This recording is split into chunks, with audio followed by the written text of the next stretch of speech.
हिंदू धर्म किसी व्यक्ति या उसके लेखबद्ध विचारों को अत्यधिक महत्व नहीं देता, चाहे वह व्यक्ति कितना ही बड़ा महापुरुष, ऋषि, महात्मा या देवदूत ही क्यों ना रहा हो।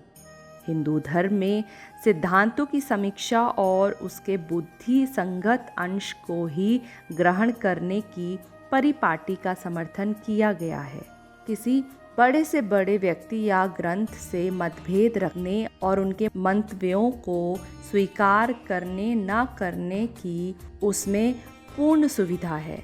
हाँ, किसी की महानता को कम करने की आज्ञा नहीं है। महापुरुषों और पवित्र ग्रंथों का समुचित आदर करते हुए भी उनकी सम्मति में से बुद्धि संगत अंश को ही ग्रहण करने का आदेश है।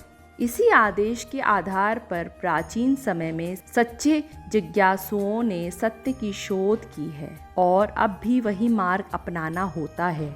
हिंदू धर्म में भगवान बुद्ध को ईश्वर का अवतार माना गया है। 10 अवतारों में उनकी गणना है। इससे अधिक ऊंचा आदर, श्रद्धा, महत्व और क्या हो सकता है। भगवान बुद्ध भी हिंदुओं के लिए वैसे ही पूज्य हैं जैसे अन्य अवतार। उनके महान व्यक्तित्व, त्याग, तप, संयम, ज्ञान एवं साधन के आगे सहज ही हर व्यक्ति का मस्तक नत हो जाता है। उनके चरणों पर हृदय के अंतःस्थल से निकली हुई गहरी श्रद्धा के फूल चढ़ाकर हम लोग अपने को धन्य मानते हैं। इतने पर भी भगवान बुद्ध के विचारों का हिंदू धर्म में प्रबल विरोध है। श्री शंकराचार्य ने उनके मत का खंडन करने का प्राण प्रण से प्रयत्न किया है। बौद्ध विचारों को, उनके संप्रदाय को स्वीकार करने के लिए कोई हिंदू तैयार नहीं है, तो भी उनके व्यक्तित्व में वह भगवान का दर्शन करता है। बात यह है कि व्यक्तित्व और सिद्धांत 2 भिन्न वस्तुएं हैं।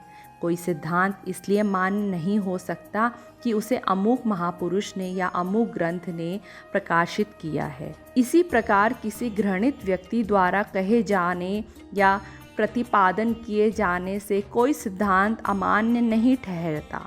यदि कोई चोर यह कहे कि सत्य बोलना उचित है, तो उसे इसलिए अस्वीकार नहीं किया जा सकता कि यह बात चोर ने कही है। चोर का घृणित व्यक्तित्व भिन्न बात है और सत्य बोलने का सिद्धांत अलग चीज़ है। दोनों को मिला देने से तो बड़ा अनर्थ हो जाएगा। चूँकि चोर ने सत्य बोलने के सिद्धांत का प्रतिपादन किया है, इसलिए वह सिद्धांत अमान्य नहीं ठहराया जा सकता।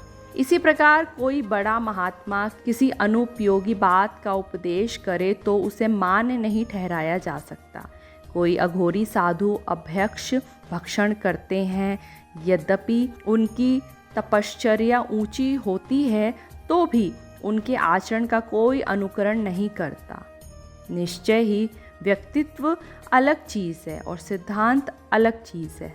महात्मा कार्ल मार्क्स, एंजेल लेनिन आदि का चरित्र बड़ा ही ऊंचा था। वह अपने विषय के उत्कट विद्वान भी थे। उनके उज्जवल व्यक्तित्व के लिए दुनिया सिर नवाती है, पर उनका अनिश्वरवादी मत मान्य नहीं किया जाता।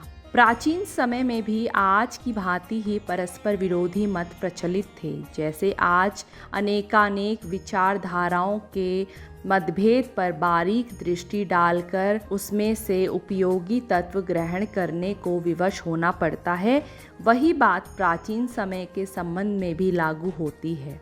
आधुनिक महापुरुषों के विचारों से जीवन निर्माण कार्य में हमें मदद मिलती है, उसी प्रकार प्राचीन काल के स्वर्गीय महापुरुष के लेखबद्ध विचारों से, धर्म ग्रंथों से लाभ उठाना चाहिए, परंतु अंधभक्त किसी का नहीं होना चाहिए।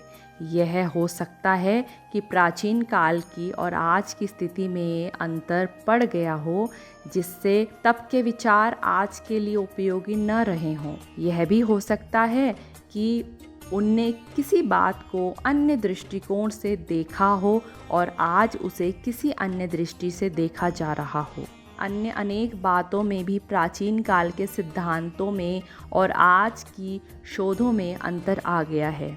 इन अंतरों के संबंध में हमें परीक्षक बुद्धि से कोई मत निर्धारित करना पड़ता है। आधुनिक या प्राचीन होने से ही कोई सिद्धांत मान्य या अमान्य नहीं ठहरता। शास्त्रकारों का भी यही मत है कि बालक के भी युक्ति युक्त वचनों को मान ले, परंतु यदि युक्ति विरुद्ध हो तो ब्रह्मा की भी बात को तृण के समान त्याग दें।